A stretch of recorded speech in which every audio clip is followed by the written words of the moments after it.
Happy Friday, and welcome to your Newsmax Daily for February 9th, 2024. National Pizza Day in the USA, just in time for the Super Bowl. And let's get right into the big story. I'm well-meaning, and I'm an elderly man, and I know what the hell I'm doing. I've been president. I put this country back on its feet.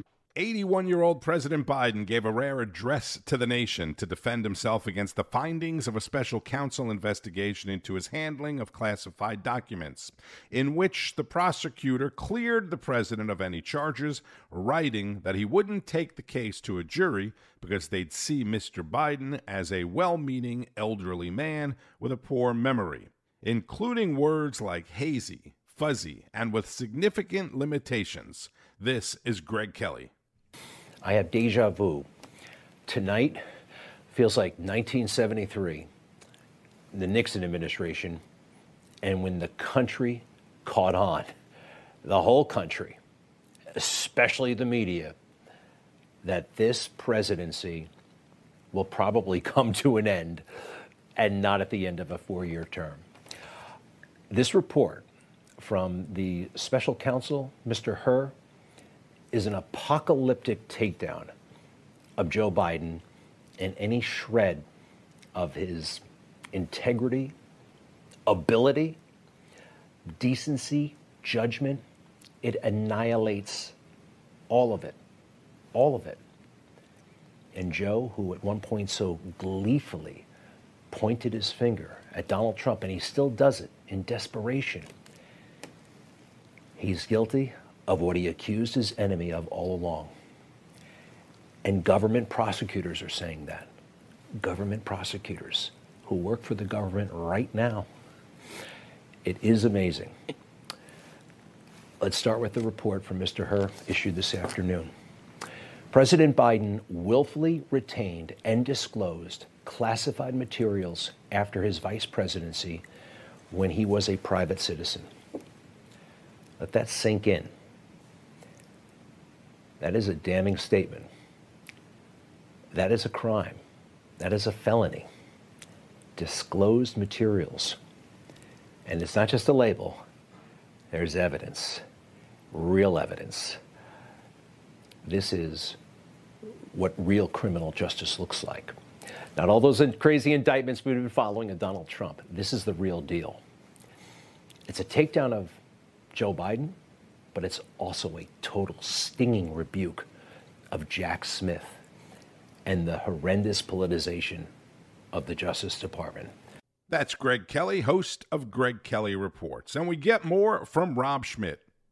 We learned Biden kept classified information about an ongoing war in Afghanistan in his garage and at least 3 times read aloud classified information to his ghostwriter nearly verbatim.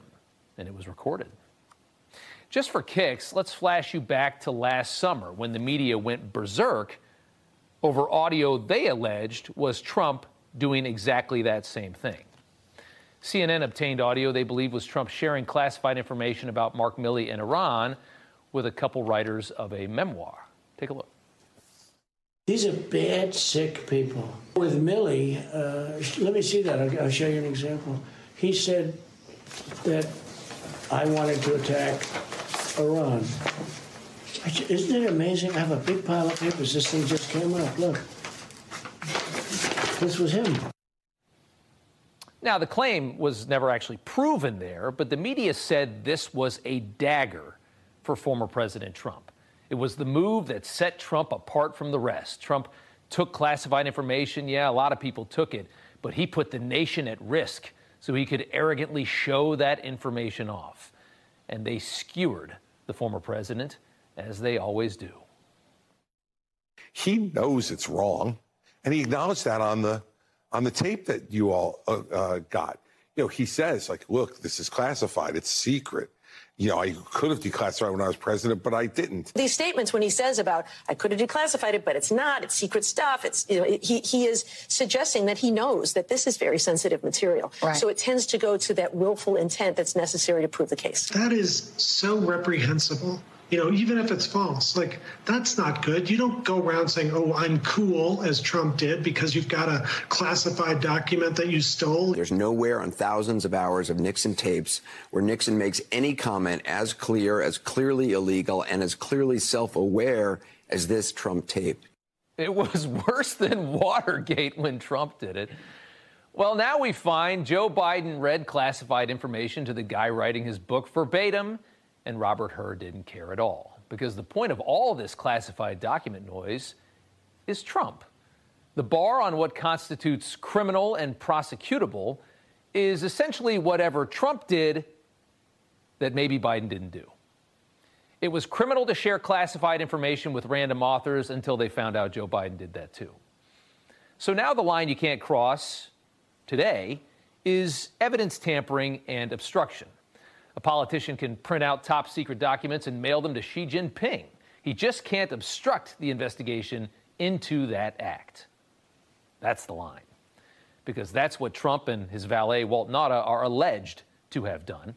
The one thing they told us Joe Biden didn't do. Except it appears Joe Biden might have. Rob Schmitt is the host of Rob Schmitt Tonight, 7 o'clock Eastern on Newsmax. Donald Trump's attorney for his documents case, Christina Bobb, spoke about the report and the president's address with Carl Higbee.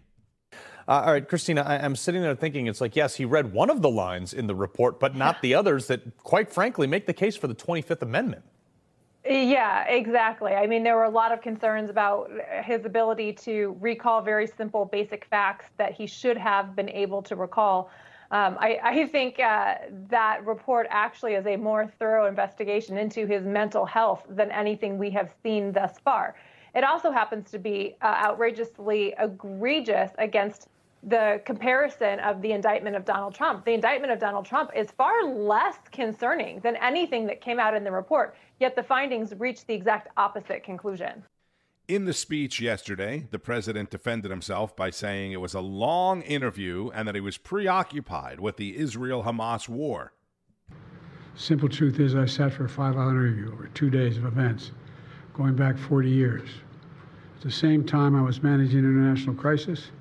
Their task was to make a decision about whether to move forward with charges in this case. That's their decision to make. That's the counsel's decision to make. That's his job.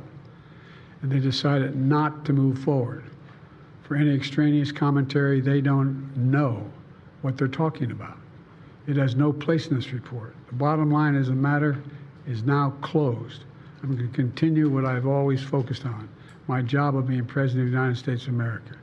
All right, so he says for any extraneous commentary, they don't know what they're talking about and it doesn't matter.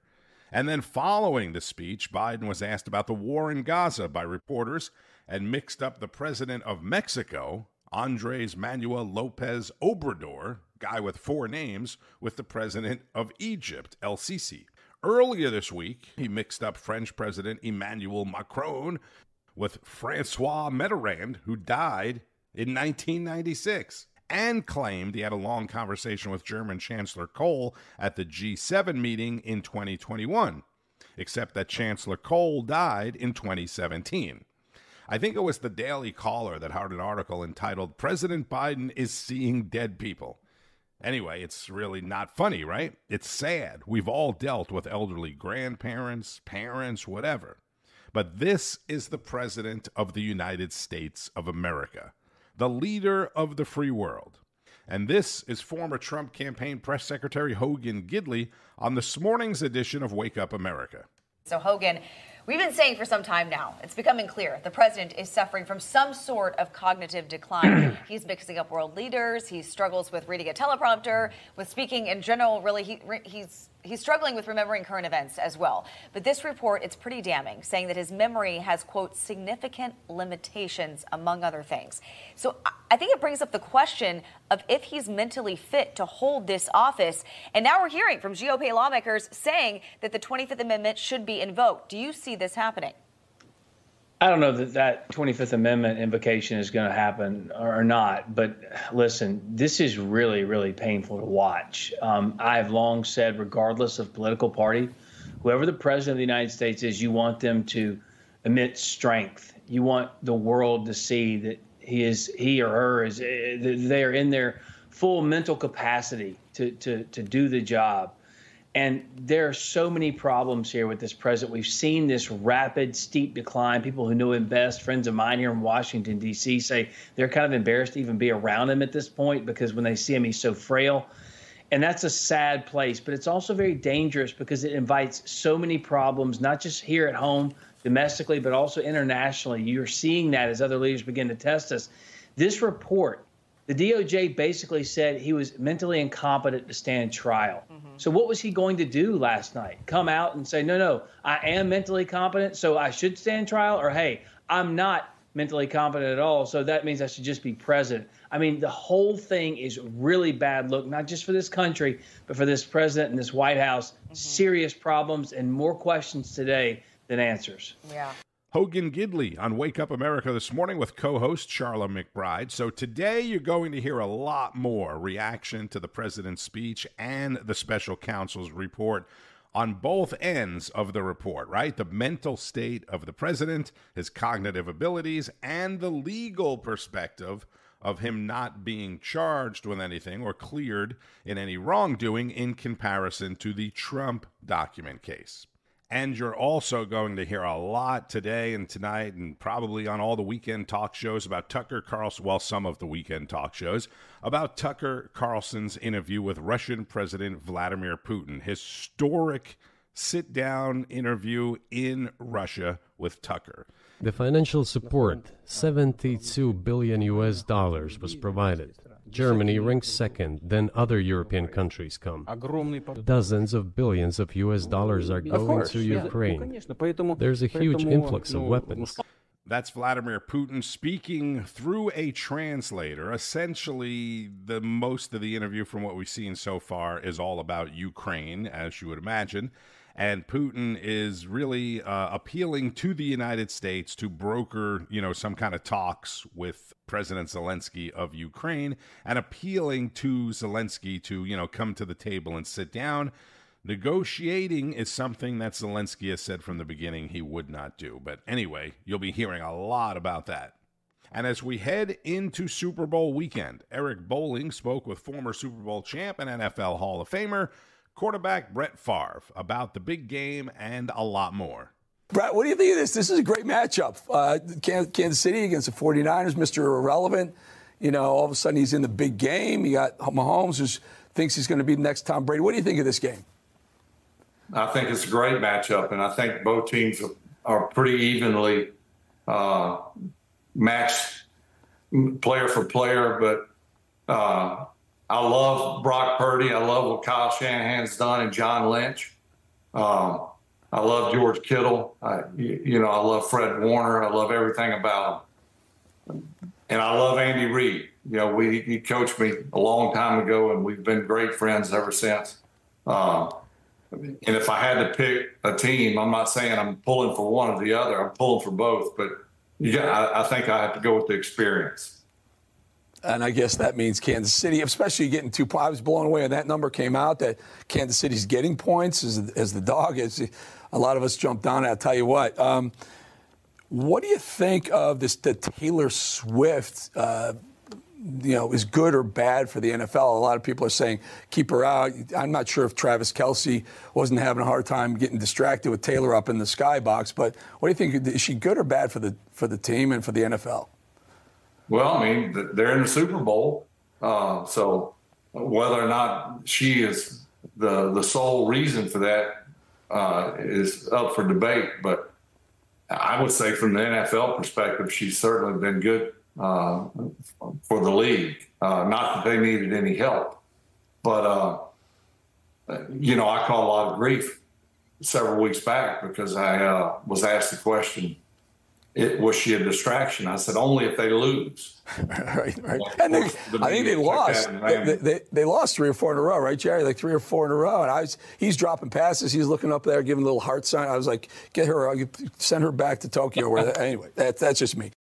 Brett Favre with Eric Bolling. As he said, the NFL and the Super Bowl especially don't really need any help. But 21% of the 1,500 and change people that were surveyed in a Seton Hall University sports poll said they will watch at least some of the game because of Taylor Swift. I don't know if that's funny, that's sad, that's incredible.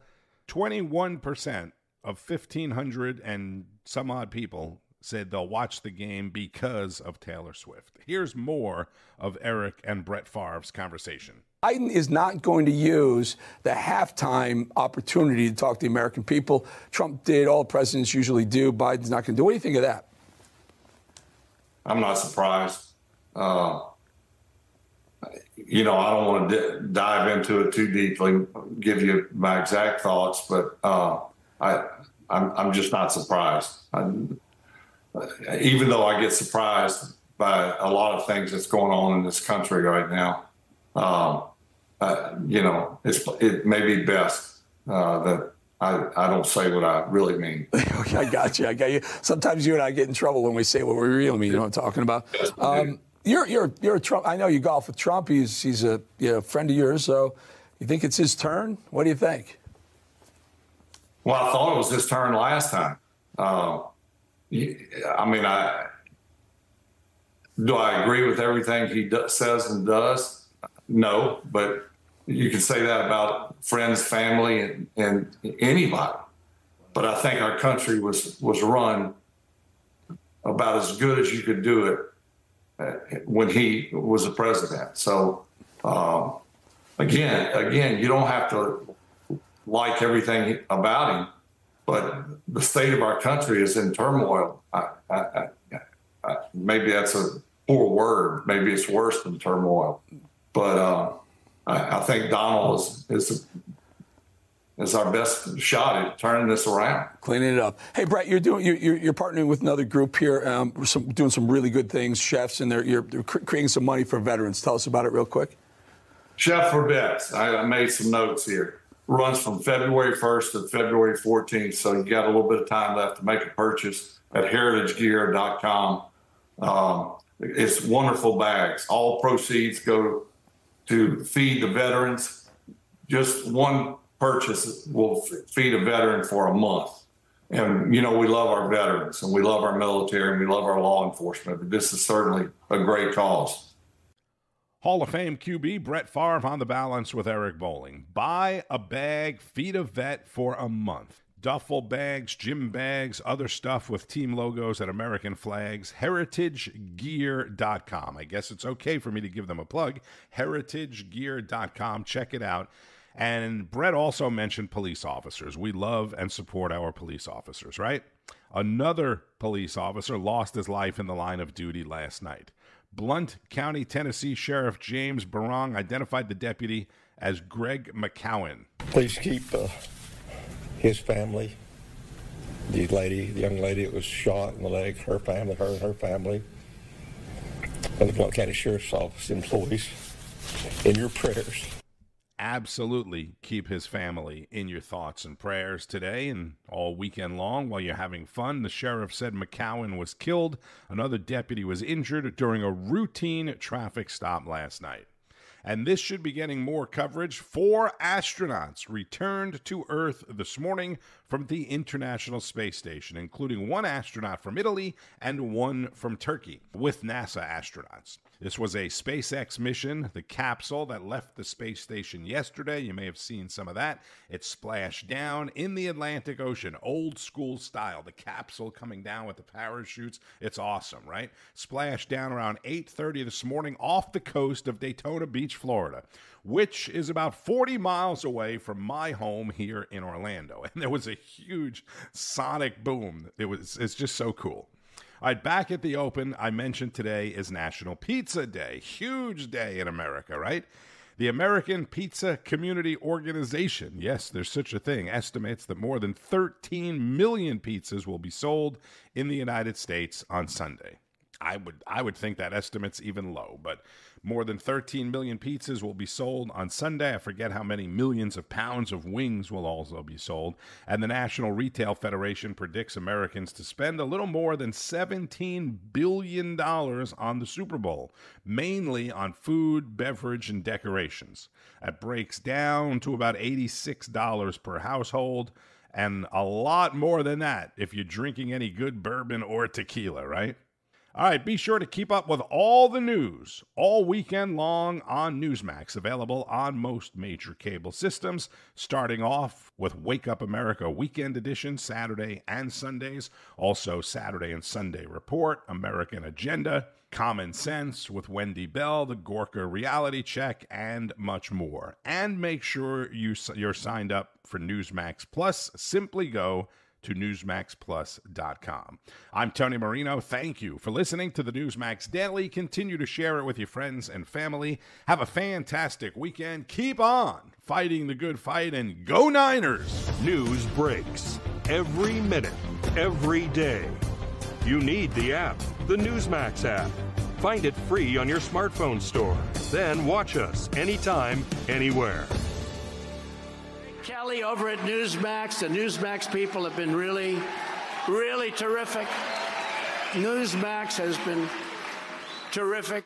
President Trump is right. Millions are tired of Fox, and they're switching to Newsmax Plus. It's the fastest growing streaming service in America. You don't need woke Disney and Hulu anymore. Just get Newsmax Plus. Watch the best shows like Greg Kelly, Rob Schmitt, Greta Van Susteren, and Eric Bolling. And get incredible analysis from Dick Morris, Alan Dershowitz, Carrie Lake, Mike Huckabee, and more. It's free to start. So go to NewsmaxPlus.com now to sign up and watch Newsmax anytime, anywhere.